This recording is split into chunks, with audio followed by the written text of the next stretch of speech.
puis, si vous voulez tourner avec moi dans le livre des Actes des Apôtres, on est en train de regarder certains éléments, je crois, non seulement qui sont marquants, mais qui sont fondamentaux. Et puis, pour l'Église, et je crois que c'est important qu'on considère ces choses-là. Et puis, ça me faisait penser là, dans le psaume, vous n'avez pas besoin de tout tourner, mais dans le psaume 11, David dit « Quand les fondements sont renversés, le juste, que fera-t-il? » Et puis, il y a des choses de base, frères et sœurs, que nous avons besoin de s'assurer qu'ils sont à bonne place. Jésus nous fait part, justement, n'est-ce pas, le rocher, c'est ceux qui entendent la parole de Dieu et qui la mettent en pratique. Ça, c'est le fondement. On doit être fondé sur la parole que Dieu nous a donnée.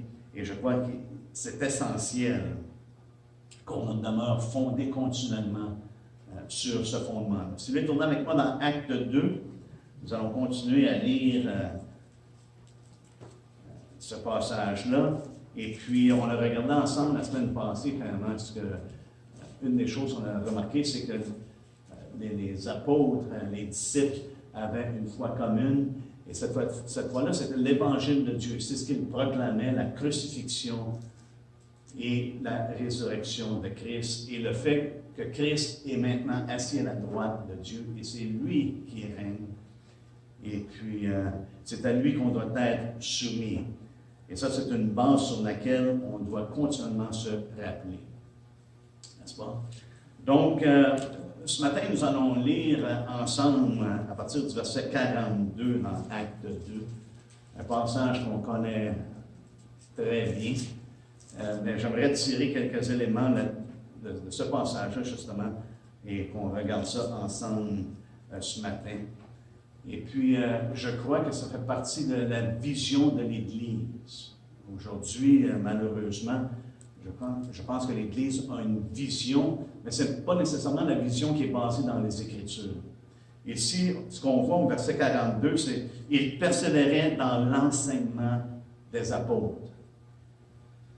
Voyez-vous, aujourd'hui, souvent, lorsqu'on parle de vision, on parle spécialement de vision de l'Église, c'est qu'on pense à une croissance numérique. Immédiatement, c'est ce que les gens pensent. On a plutôt la tendance de vouloir ajouter dans une bâtisse des personnes, plutôt que d'ajouter, selon l'Esprit de Dieu, le Seigneur ajoute à l'Église, à son Église.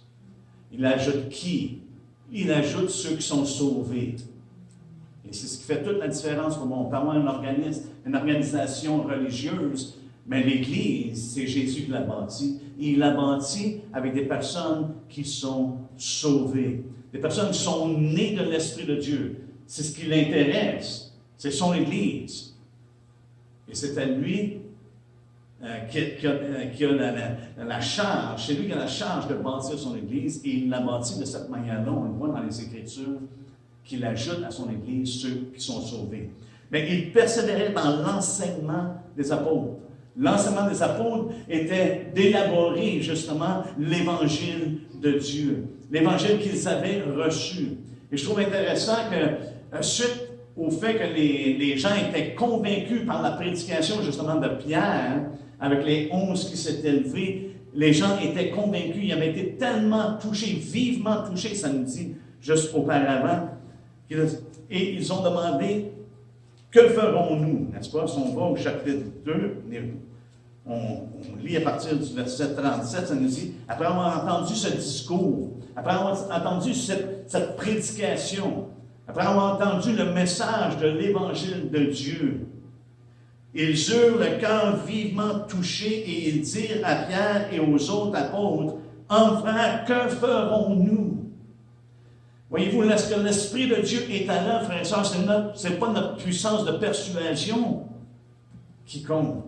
Ce n'est pas les manières qu'on utilise pour essayer d'emmener les gens à Jésus-Christ. Et souvent, l'Église en a tombé dans ce panneau-là, en essayant d'employer des moyens mondains pour attirer les gens dans le but d'accomplir la vision qu'ils ont. Et la vision qu'ils ont, trop souvent, c'est de vouloir remplir un bâtiment. Donc, on va utiliser toutes sortes de choses, des lumières qui frappent, la boucane qui s'élève, toutes sortes de moyens pour essayer d'emmener des gens et des atteindre. Mais ça, c'est simplement l'accomplissement d'une vision qui est humaine. La vision de Christ n'est pas comme ça. Lorsque la parole de Dieu est prêchée, frères et sœurs, et les cœurs sont vivement touchés, les gens vont dire, qu'est-ce qu'il faut que je fasse? Et le message n'a jamais changé, frères et sœurs. Le message n'a jamais changé. Si notre message est différent, le problème, ce n'est pas la parole de Dieu, le problème, c'est nous. C'est qu'on essaie d'utiliser nos propres moyens pour accomplir quelque chose de divin. Des moyens humains pour accomplir l'œuvre divine de Dieu. Et pourtant, on voit clairement, ils persévèrent dans l'enseignement. Et l'enseignement qu'ils ont donné, le commencement de ces choses-là, c'est, regardez la réponse, lorsqu'on dit, frère, que ferons-nous? Pierre leur dit, repentez-vous. Pourquoi? Parce que le message qu'il leur avait donné, il dit, vous avez crucifié Christ. Hein? Vous êtes dans le trouble. On aime Jean 3,16 et c'est...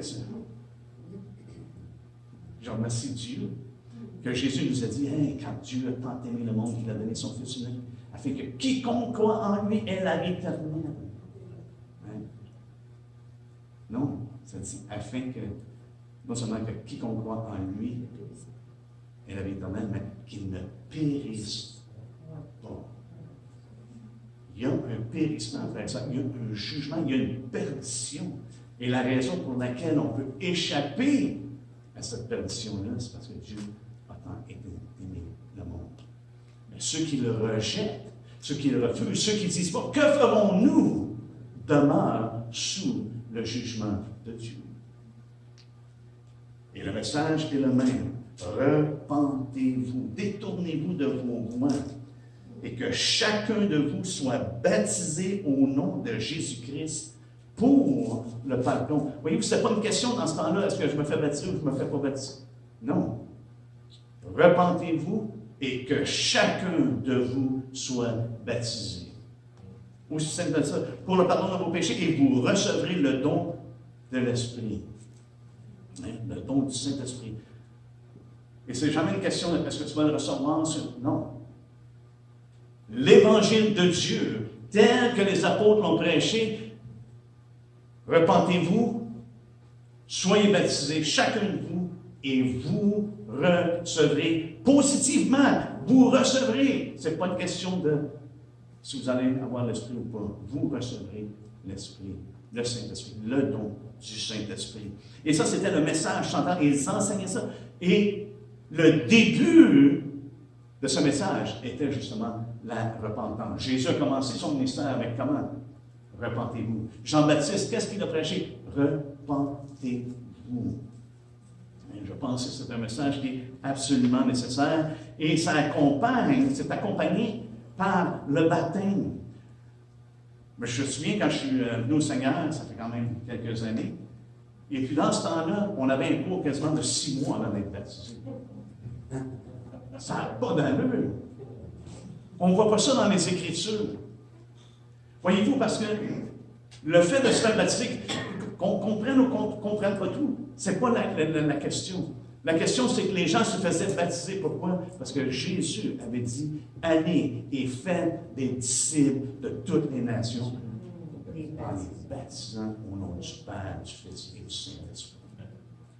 Et il leur a dit d'enseigner aux gens tout ce qu'il leur avait prescrit. Et ça fait partie des choses qu'il a prescrit. Allez, faites des disciples. Des personnes qui vont me suivre. Et les personnes qui me suivent, c'est qu'ils renoncent à eux-mêmes, ils prennent leur croix et ils le suivent. Et le premier pas de le suivre, c'est de dire, OK, maintenant, vous allez être baptisés. Hein? Parce que c'est un commandement de Dieu. Ça fait partie de faire des disciples. C'est le premier pas qu'on pourrait dire dans l'obéissance. Même si une personne ne comprend pas toutes les complexités du baptême, frères et sœurs, simplement parce que Jésus a dit de se faire baptiser, c'est suffisant pour se faire baptiser. Non, il y a des implications qu'on voit en étant enseigné la parole de Dieu, des choses qui sont accomplies et les choses que ça représente d'être baptisé. Mais boy, simplement parce que Jésus dit, vous allez être baptisé. Et on le voit dans les Écritures que c'est promu. Paul a emmené les gens à l'obéissance de la foi, n'est-ce pas? Et Paul a baptisé pas autant lui, mais ceux qui étaient avec lui baptisaient les gens. Hein? Pierre nous parle d'avoir une bonne conscience envers Dieu. Pourquoi? Parce qu'on l'obéit. Hein? Même Jésus lui-même a été baptisé.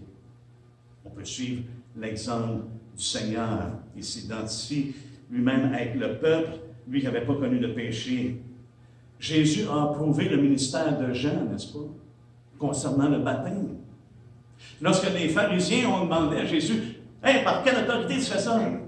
Au nom de qui là, tu fais ça? Qui t'a donné cette autorité-là? » Et Jésus leur a posé une question, il leur a dit, « Hey, OK, je vais vous poser une question, si vous répondez, là, je vais vous répondre. » Mais ça avait rapport avec le baptême. Et les gens ont dit, est-ce que le baptême de Jean vient du ciel ou vient des hommes? Là, ils ont réfléchi. Puis qu'est-ce qu'ils ont réfléchi? Ils ont réfléchi, ils ont dit, OK, si on dit ça vient des hommes, si on dit ça vient du ciel, bien, dit, pourquoi vous n'avez pas cru en lui? Oui, parce qu'on voit que le baptême est associé avec la foi en Dieu. Et c'est ce que Jésus faisait référence. Et les pharisiens ont même réalisé, moi. Et dans Luc 7, et j'en ai mentionné à quelques reprises dernièrement, parce que je crois que c'est tellement important, dans Luc 7, les pharisiens ont annulé le dessein de Dieu pour eux-mêmes en refusant de se faire baptiser par Jean. Parce que c'est le dessein de Dieu, et le dessein de Dieu que Jésus nous a fait connaître. Faites des disciples, baptisez-les. Au nom du Père, du Fils et du Saint-Esprit. Les disciples, on voit les disciples qui ont, dans la pratique, dans le livre des Actes des Apôtres, justement, comment ils ont baptisé les gens. Dans Jean 4, si vous voulez venir avec moi dans Jean 4, je pense que c'est une chose qui est importante, que l'Église retourne à ses bases-là. On n'a pas besoin d'avoir un cours de 6 mois, mais vraiment de suivre l'exemple du Seigneur. Dans Jean 4, ça nous dit au premier verset, le Seigneur sut que les pharisiens avaient appris qu'il faisait et baptisait plus de disciples. Voyez-vous, Jésus lui-même faisait et baptisait des disciples. Qu'est-ce qu'il nous a envoyé faire? Faites des disciples, baptisez-les. Hein? Malgré que ça nous dit, toutefois, Jésus ne baptise pas lui-même, mais c'était ses disciples.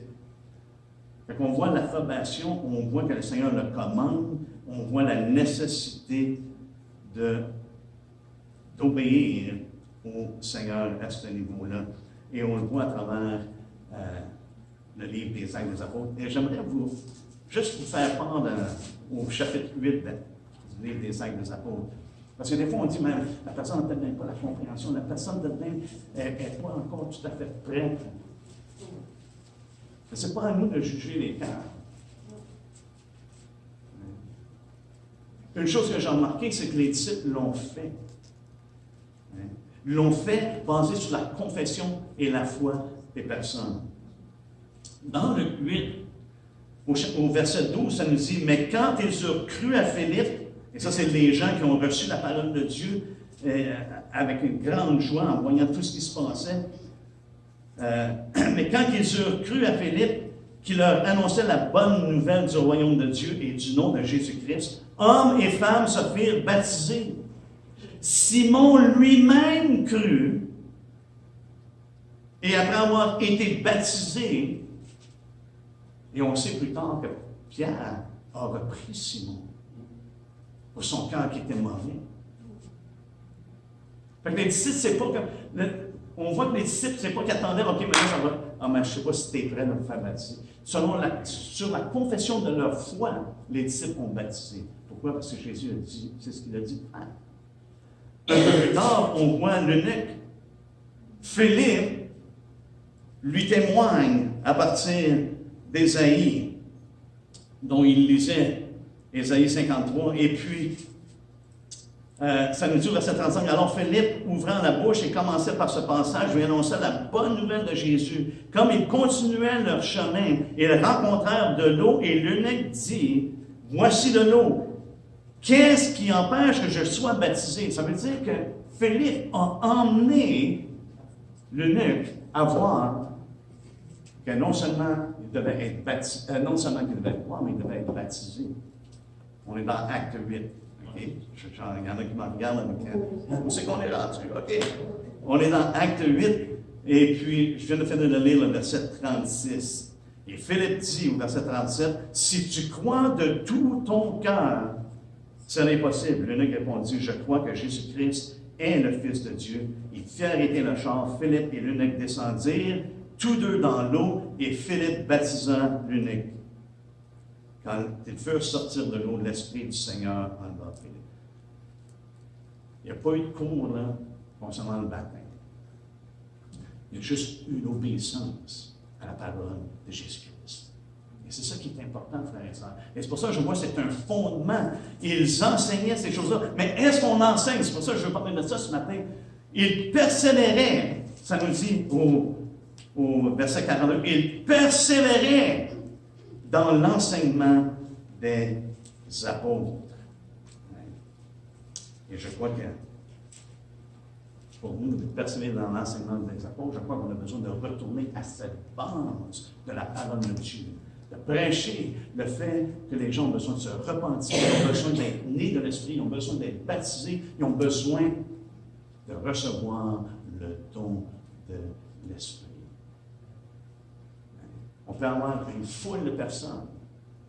Et je me souviens d'avoir quelqu'un qui était venu visiter quand même plusieurs années. Il me parlait d'une église, je n'aimerais pas l'église, mais il dit, dans l'église, on est à peu près 200, mais je ne sais même pas s'il y a 20% des gens qui sont nés de nous. Avez-vous pensé? 200, 20%, c'est 40 personnes. Et je ne sais même pas s'il y a 40 personnes qui sont nées de l'Esprit de Dieu sur 200.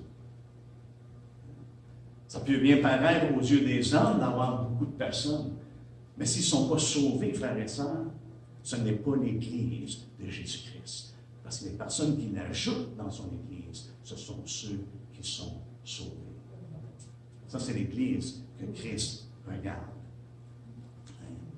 Donc, il persévérait dans l'enseignement de la parole, dans le ministère de la parole. Autrement dit, l'importance d'être au pied du Maître. Dans notre vie personnelle, on doit être au pied du Maître. On doit écouter ce que Jésus dit. Mais ensemble, on doit être à ses pieds parce que c'est lui qui est le chef. C'est lui qui est la tête de l'Église. Et c'est lui qu'on doit entendre. Et il nous parle à travers sa parole et par son esprit. Et je crois que le Seigneur revient pour une Église qui va être fondée dans sa parole, sur sa parole. Paul dit qu'il a mis en nous la parole de réconciliation. C'est le ministère de l'Esprit, n'est-ce pas? Comme j'ai prié ce matin, le ministère de l'Esprit qui nous enseigne toutes choses. Et ce qu'il nous enseigne, c'est ce que Jésus nous a annoncé.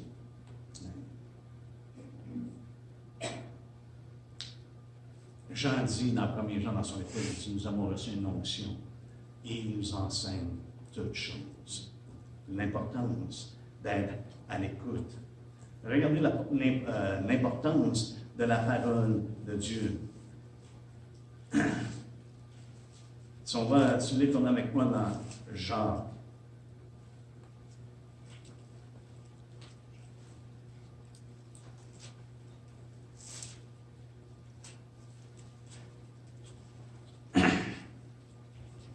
Jean 1.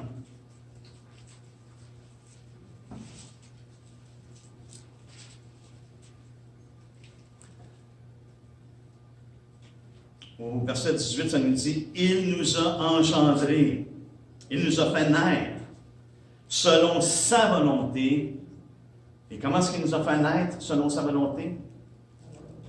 Par la parole de vérité afin que nous soyons en quelque sorte les prémices de ces créatures. Il nous a fait naître, selon sa volonté, par la parole de vérité. Au verset 21, il dit, c'est pourquoi, rejetant toute souillure et tout déportement de méchanceté, recevez avec douceur la parole qui a été plantée en vous et qui peut sauver vos âmes. Cette parole qui porte fruit dans le cœur des hommes. Mais c'est intéressant qu'il dit qui peut sauver vos âmes. C'est comme si Jacques laisse cette emphase-là qui est sauvé dans les mains de Dieu. Une personne peut recevoir la parole qui est plantée, mais il dit, c'est ce qui peut sauver vos âmes. Cette parole-là qui a été plantée, là, recevez-la avec douceur. Autrement dit, qu'elle fasse son œuvre en vous. En 1 Pierre, c'est des passages, frères et sœurs, qu'on a regardés à maintes reprises, mais je crois qu'ils sont absolument essentiels. 1 Pierre, au verset 23, ça nous dit, puisque vous avez été régénérés, non par une semence corruptible. Comment est-ce qu'on est régénéré? Mais par une semence incorruptible, par la parole vivante et permanente de Dieu. C'est comme ça qu'on est régénéré. Comment? En recevant la parole de Dieu. Cette parole qui est vivante et permanente de Dieu. Et c'est cette parole-là qui nous est annoncée par l'Évangile.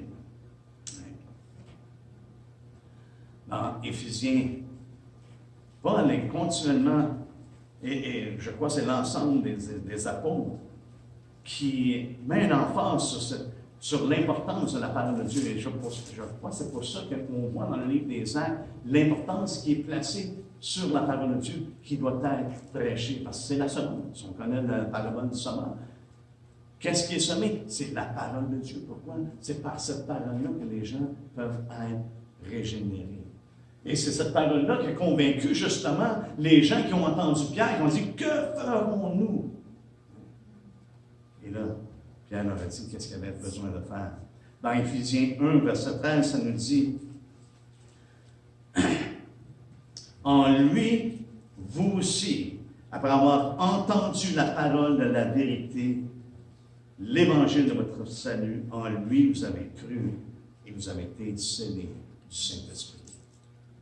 L'importance de persévérer dans la parole de Dieu, l'importance de la faire connaître.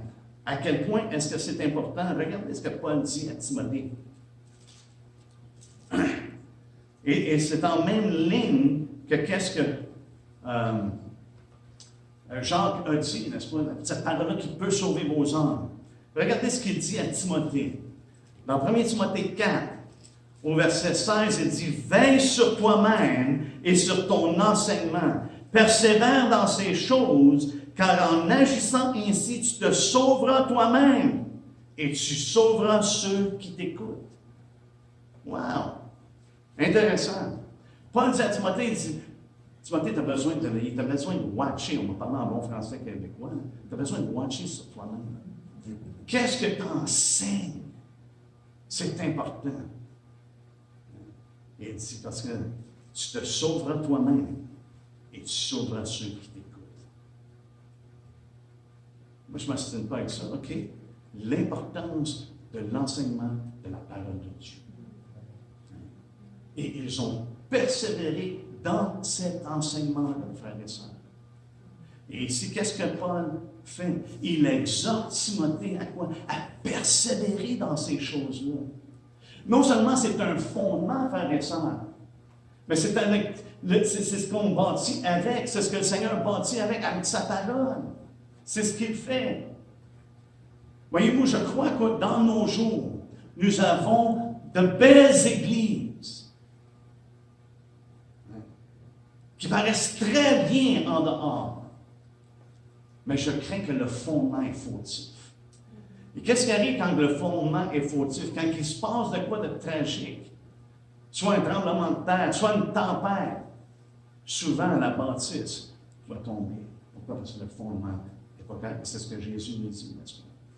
Et c'est pour ça, je crois qu'il est important non seulement qu'on ait une base de départ, mais qu'on construise sur cette base-là, qui est absolument essentielle. Et Paul nous dit, cette base-là, c'est Jésus-Christ et les apôtres, l'enseignement des apôtres. Ils persévérèrent dans quoi? Dans l'enseignement des apôtres.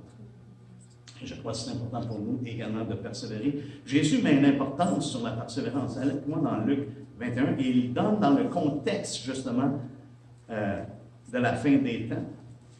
Hein? Lorsqu'il leur parle de ces choses-là, dans Luc 21,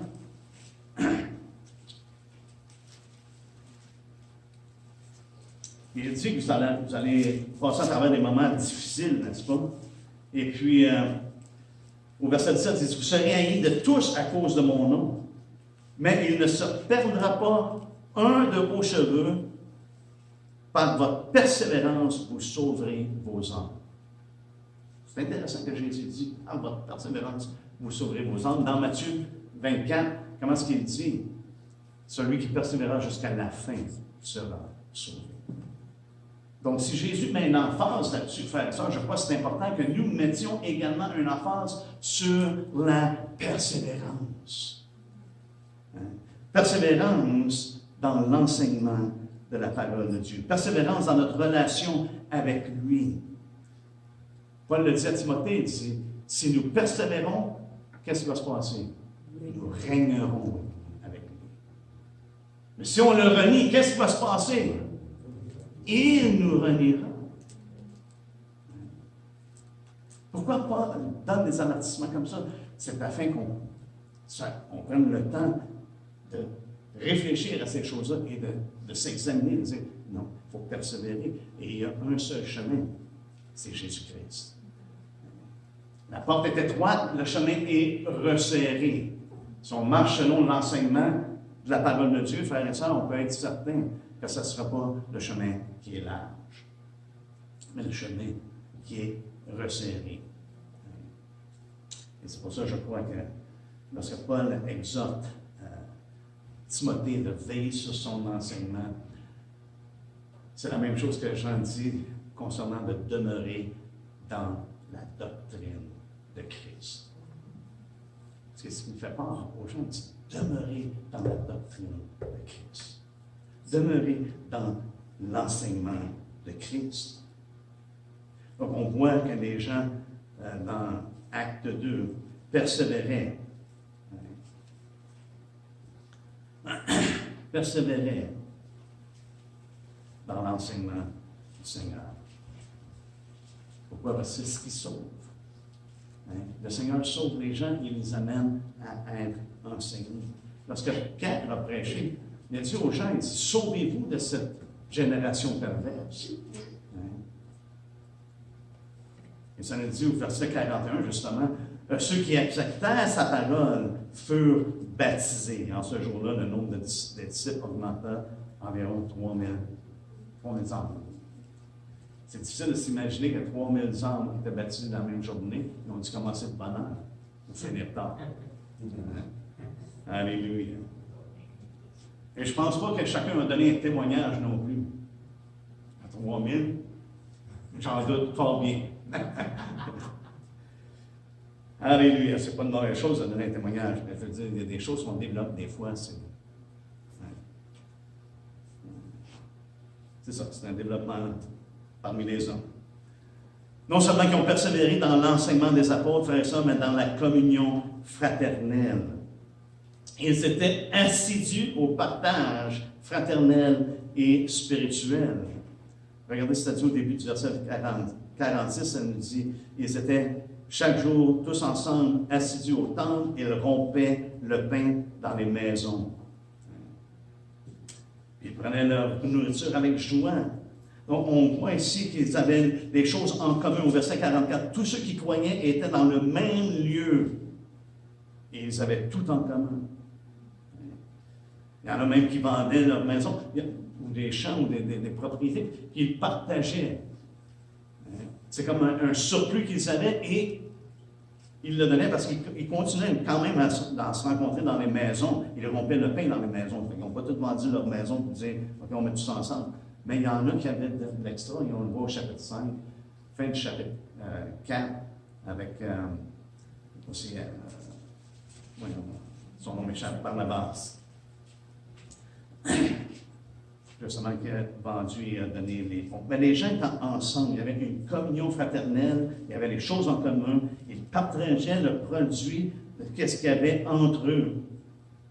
Et je crois que c'est quelque chose c'est une réalité parmi ceux qui sont nés de l'Esprit de Dieu, de partager. Allez avec moi dans Luc 19, parce que je méditais là-dessus, c'est ce qui m'est venu à l'esprit. Et je trouvais que c'était un bel exemple d'une personne vraiment qui vient au Seigneur. Pas tout le monde qui fait ça dans le même sens, mais il y a une réalité de vouloir être avec les gens de Dieu et de partager ce qu'on a. Dans Luc 19, c'est concernant Lazare. Pas Lazare, excusez, Zacchaeus. Zachée. Là, je ne pense en anglais. Mais Zachée, excusez. Hein, mon franglais. Hein. Et Jésus dit à Zachée qu'il fallait qu'il demeure chez eux, n'est-ce pas? Et puis, mais il y a quelque chose qui a attiré mon attention. Et Zachée, il a descendu, puis il a reçu Jésus avec joie. Et puis, ça nous dit au verset 7, il y en a qui n'ont pas aimé ça, il est allé loger chez un pécheur. Mais le verset 8 est révélateur, ça nous dit, mais Zachée, se tenant devant le Seigneur, lui dit, voici, Seigneur, je donne aux pauvres la moitié de mes biens. Il n'y a rien qui est mentionné que Jésus dit, mais là, donne-moi la moitié. Il dit, non. On voit qu'il y a quelque chose qui s'est passé dans Zachée. Au point qu'il dit, voici, Seigneur, je donne la moitié de mes biens. Je donne aux pauvres la moitié de mes biens. Et si j'ai fait tort de quelque chose, tout de suite, Seigneur, si j'ai fait tort, je vais le rendre aux 4 rues. Jésus lui dit, le salut est entré aujourd'hui dans cette maison, parce que celui-ci est aussi un fils d'Abraham. Car le Fils de l'homme est venu chercher et sauver ce qui était perdu. Alléluia. Mais la réaction du fait d'obtenir le salut par la foi, Zachée dit, Seigneur, je vais te donner la moitié de ce qui m'appartient aux pauvres. Wow! Mais on voit dans le livre des Actes des Apôtres que cette mentalité-là, on pourrait dire, cette vision-là était présente. Cette vision commune de dire, hey, il y a des besoins, OK, je suis capable de te donner, je suis capable de faire ça.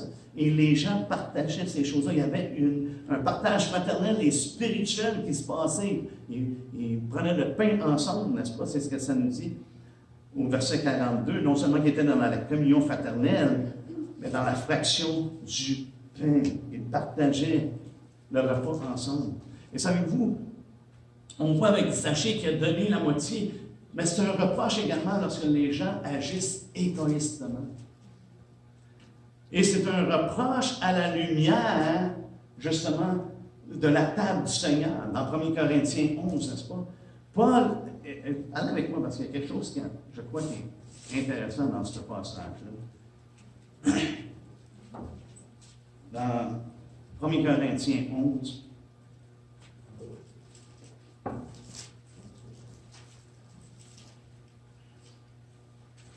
Paul dit au verset 17, en donnant cet avertissement, ce que je ne loue point, c'est que vous vous assemblez non pour devenir meilleur, mais pour devenir pire. C'est tout un switch, là. Et d'abord, j'apprends que lorsque vous vous réunissez ensemble, en assemblée, il y a parmi vous des divisions. Et je le crois en partie, car il faut qu'il y ait aussi des sectes parmi vous, afin que ceux qui sont approuvés soient reconnus comme tels au milieu de vous. Donc, lorsque vous vous réunissez, ce n'est pas pour manger le repas du Seigneur. Quand on se met à table, chacun commence à prendre son propre repas. Chacun commence par prendre son propre repas. Et l'un a faim, tandis que l'autre est ivre. Et ici, c'est un reproche que Paul fait, parce qu'au lieu d'être là pour partager avec les autres, ils viennent s'emparer des choses. Et Paul dit ça, c'est un reproche. C'est pas une bonne chose à faire. Parce que l'attitude de Christ, il est venu pour donner. Et on est appelé en lui à se donner. Parce que c'est la preuve vraiment d'un amour tel que le Seigneur nous a commandé d'avoir les uns pour les autres. Il dit, voici le nouveau commandement que je vous donne. C'est quoi le nouveau commandement qu'il nous a donné? De nous aimer les uns les autres. Comment? Comme il nous a aimés. Oui, le standard change, hein, n'est-ce pas? Tu sais, de s'aimer les uns les autres comme je m'aime moi-même. Des fois, on a de la difficulté à s'aimer, ou on s'aime parce qu'on prend soin de nous autres mêmes. Mais d'aimer comme Jésus a aimé, oh, ça change la donne. Ça change les données. C'est vraiment le wow de donner ma vie. Et on voit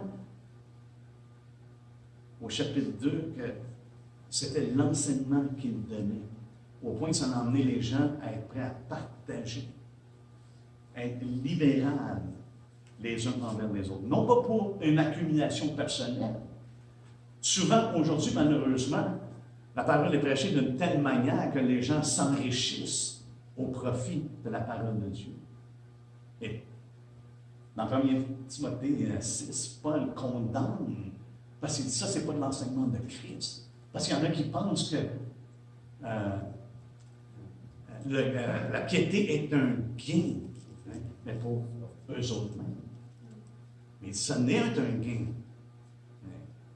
la piété avec le contentement. C'est pas pour s'enrichir, c'est pas pour des gains sordides, mais plutôt pour que ça soit utilisé à la gloire du Seigneur. Et ils partageaient ces choses-là ensemble.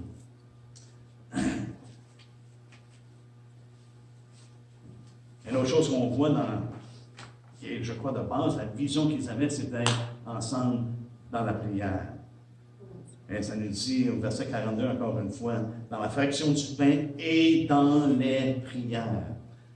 Et c'est comme ça nous encourage. Il y a toutes sortes de prières, il y a toutes sortes de rencontres de prières, frères et sœurs. Il y a des rencontres comme on fait le mardi matin, c'est spécifiquement, OK, il y a des besoins dans l'Assemblée. Il y en a, ça fait des années qu'on prie pour les mêmes choses. OK, Seigneur, on plaide devant toi, on te demande d'agir.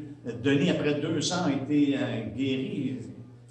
Bien, il marche sans douleur, mais ça a pris quand même 2 ans. Il y en a, ça fait plus longtemps que ça. Il y en a divers besoins. Mais il y a toutes sortes de prières. On continue de prier pour Pierre. Je regarde en arrière, Seigneur, hein, et pour Annick. Donc, il y a des besoins.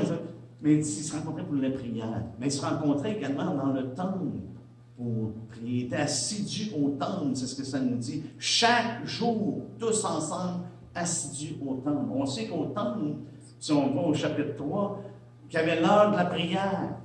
Mais il était là chaque jour. Wow! J'ai dit, ça va être toute une journée lorsque l'Église se rencontre chaque jour. Et savez-vous quoi? Je pense que la façon que ça va arriver, parce que je crois que le Seigneur est en train d'emmener l'Église dans une dimension qu'on n'a pas connue. On a connu une dimension qui est assez religieuse, parce qu'on a la tendance de toujours vouloir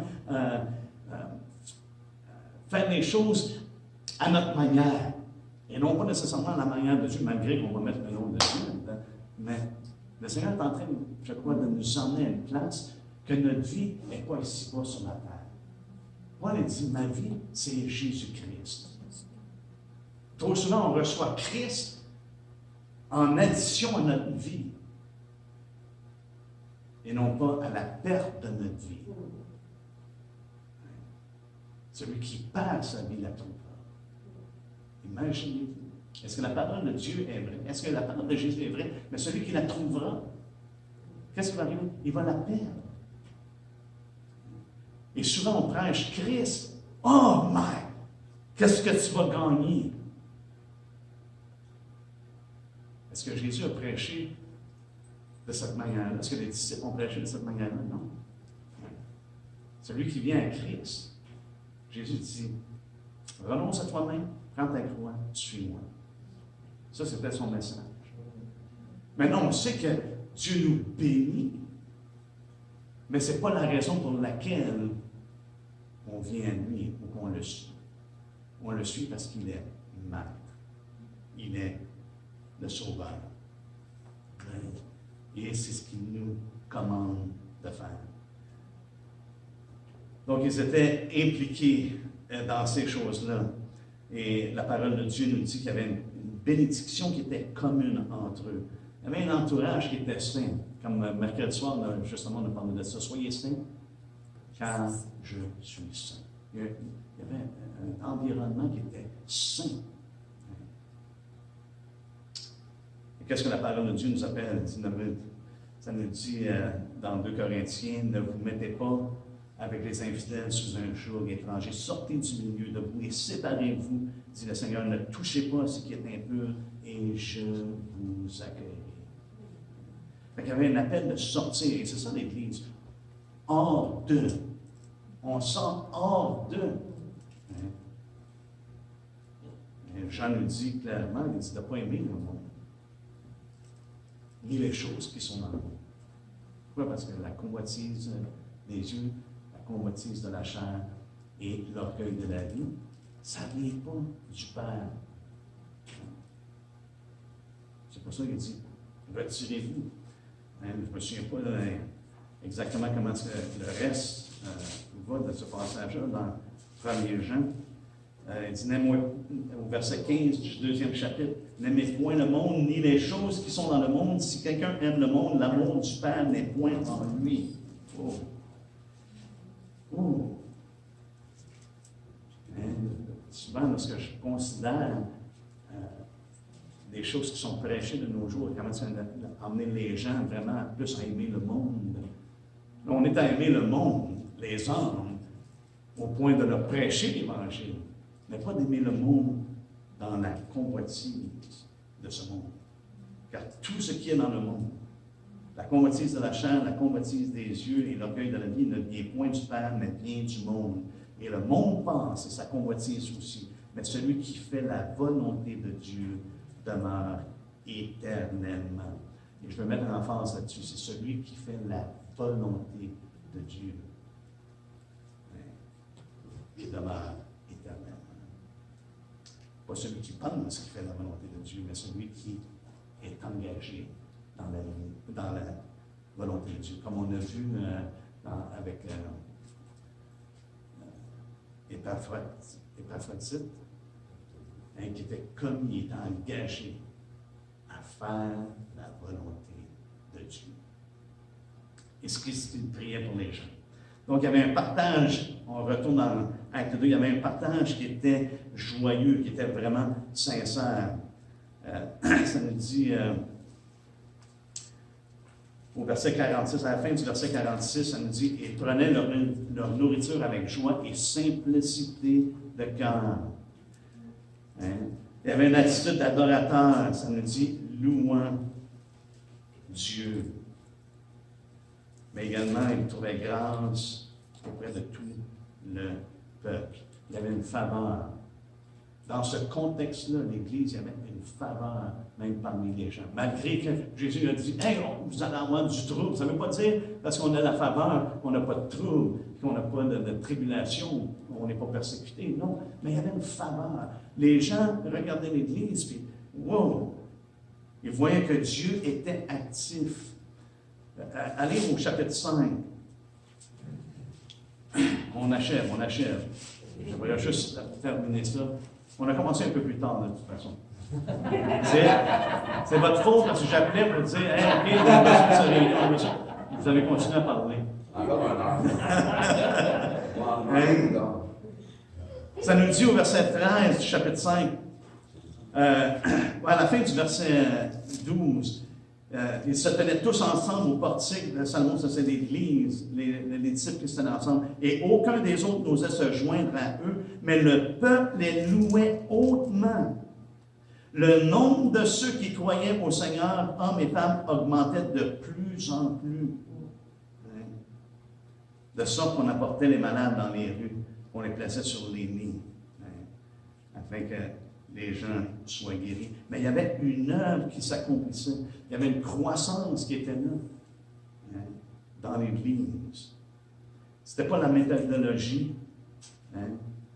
Comment est-ce qu'on allait les rejoindre? C'était le fait qu'ils étaient ensemble et c'était la parole de Dieu qui était prêchée.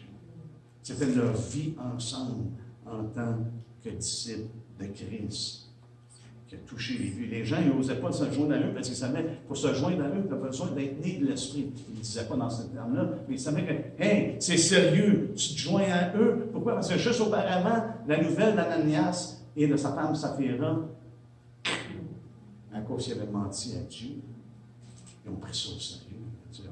On n'ose pas se joindre à eux autres, parce que c'est très sérieux. Imaginez-vous si le Seigneur agirait de même de nos jours. On aurait beaucoup plus de petites églises qu'on a présentement, puis on a une banque déjà. Alléluia. Donc, il y avait cette faveur-là. Parce que le Seigneur l'a dit dès le départ, ça ne sera pas vous autres qui va faire, ça ne sera pas par vos forces, ça va être par la puissance que vous allez recevoir. Mes témoins. Voyez-vous, le royaume de Dieu, c'est pas juste en parole. Paul l'a dit aux Corinthiens, le royaume de Dieu, c'est en puissance. Mais ce n'est pas notre puissance. Et pour la puissance de Christ, pour être révélé, frères et sœurs, vous et moi, on a besoin d'être faibles. Il nous amène dans la faiblesse. Pourquoi? Parce que c'est là qu'on dépend de lui. Si je suis capable d'accomplir les œuvres de Dieu par moi-même, il n'y aurait pas eu besoin d'envoyer l'Esprit Saint.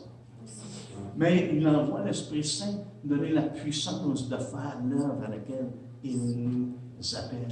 Et c'est là que je partageais ça, je ne me souviens pas avec qui dernièrement, mais allez avec moi dans Corinthiens, je pense que je l'avais mentionné, mais je ne me souviens pas, des fois, je médite sur des choses, je ne sais pas si je l'ai dit à un, à deux ou à l'Assemblée.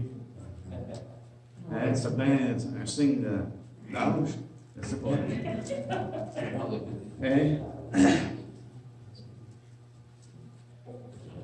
Mais pour ma part,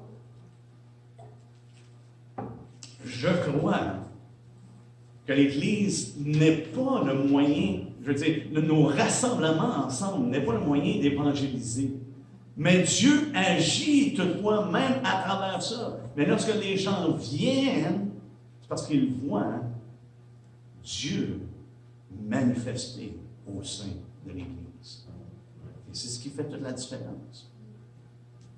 Dans 1 Corinthiens 14, il parle des dons, justement, et là, dans ce chapitre-là en particulier, il parle du don de parler en langue, de ne pas parler en langue, et puis d'interprétation et ces choses-là, et des dons spirituels. Mais il nous dit, au verset 12, il dit de même, puisque vous aspirez aux dons spirituels, que ce soit pour l'édification de l'Église, que vous cherchiez à en posséder abondamment. Seigneur, ma prière, que ce soit en abondance, mais malheureusement dans l'Église de nos jours, incluant le carrefour, c'est qu'il n'y a pas d'abondance nécessairement à ce niveau-là, mais est-ce qu'on cherche à avoir les dons que Dieu a prévus pour nous, mais non pas afin qu'on soit exalté, élevé, mais que l'Église soit édifiée.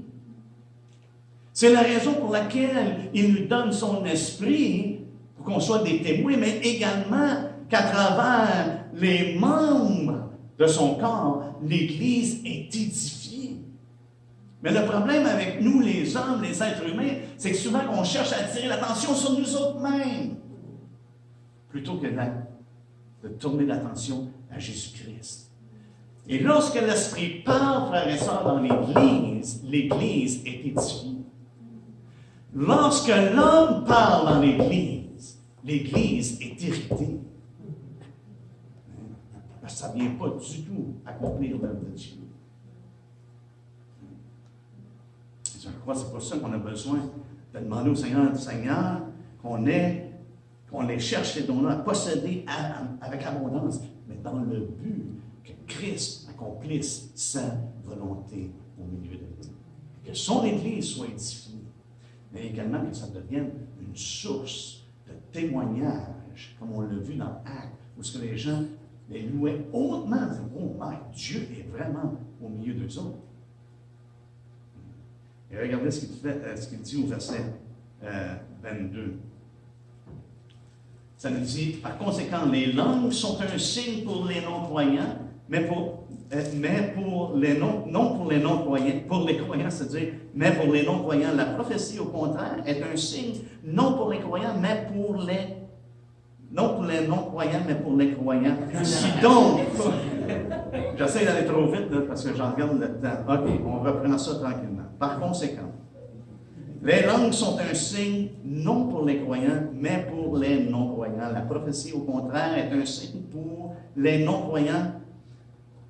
Non pour les non-croyants, mais pour les croyants. Si donc, dans une assemblée de l'Église entière, tous parlent en langue et qu'ils ont de simples auditeurs ou des non-croyants, ne diront-ils pas que vous êtes fous?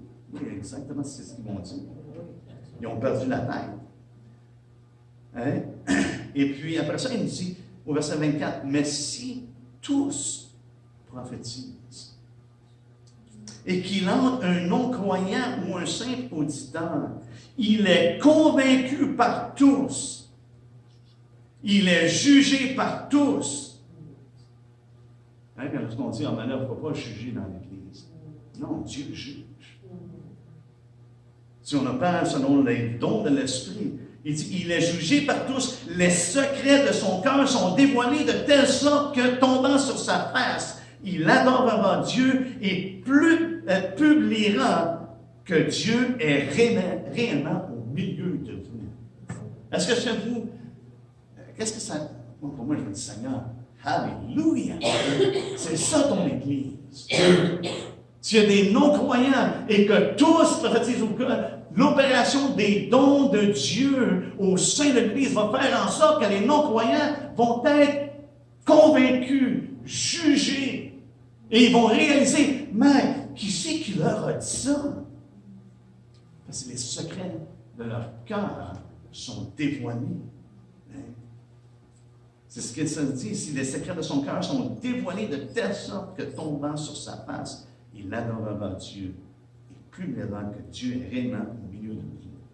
Seigneur, est-ce que Dieu, Seigneur, tu sais qu'il est plein, mais peuple de Dieu, est-ce qu'on réalise que Christ est vivant? Il est assis à la droite de Dieu, il règne. Et savez-vous quoi? Les dons qu'il a donnés à l'Église au début, au fondement, ce sont les mêmes dons qui sont nécessaires de nos jours. Pourquoi? Parce que Christ est encore en train de bâtir son Église. Et ce ne sera pas par nous autres mêmes qui va le faire. Ce ne sera pas par nos forces. Ça va être par l'œuvre de son Esprit, la manifestation de son Esprit. On sait que son Esprit donne des dons, n'est-ce pas? Je sais, comme de chapitre auparavant, il parle justement des dons que l'Esprit donne.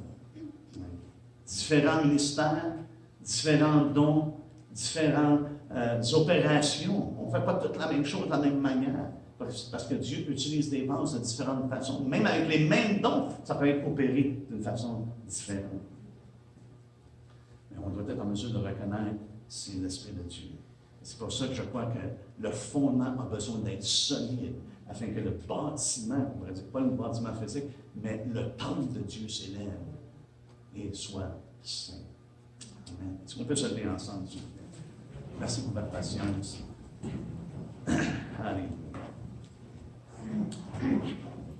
Seigneur, notre désir, c'est de s'attacher à toi. C'est vraiment de tout te donner. Tu nous dis dans ta parole lorsque tu as parlé aux Juifs, tu as dit, si vous demeurez dans ma parole, vous êtes vraiment mes disciples. Tu as parlé à tes disciples, Seigneur Dieu, tu leur as dit, si vous demeurez en moi et que mes paroles demeurent en vous. On voit ici la nécessité. Et ce matin, on a regardé la nécessité de persévérer, Seigneur Dieu, dans l'enseignement de ta parole. D'être complètement dévoué, constant. D'en donner un soin, Seigneur Dieu, incessant. Un soin, Seigneur Dieu, complet. Qu'on soit appliqué à persévérer, de continuer en tout temps, de ne pas faiblir.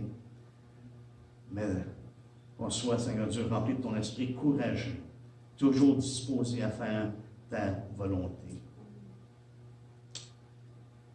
qu'on reçoive l'encouragement que ta parole nous donne de demeurer attachés à toi continuellement. Qu'on soit attachés à ta grâce. On te remercie ce matin pour l'encouragement que tu nous donnes à travers ta parole, que ce n'est pas par nous-mêmes, ce n'est pas par nos forces, ce n'est pas par notre puissance, mais c'est par ton esprit. On se soumet à toi, Seigneur, dans un désir de vouloir te glorifier, t'honorer et te servir de tout notre cœur. C'est dans ton nom qu'on prie. Amen.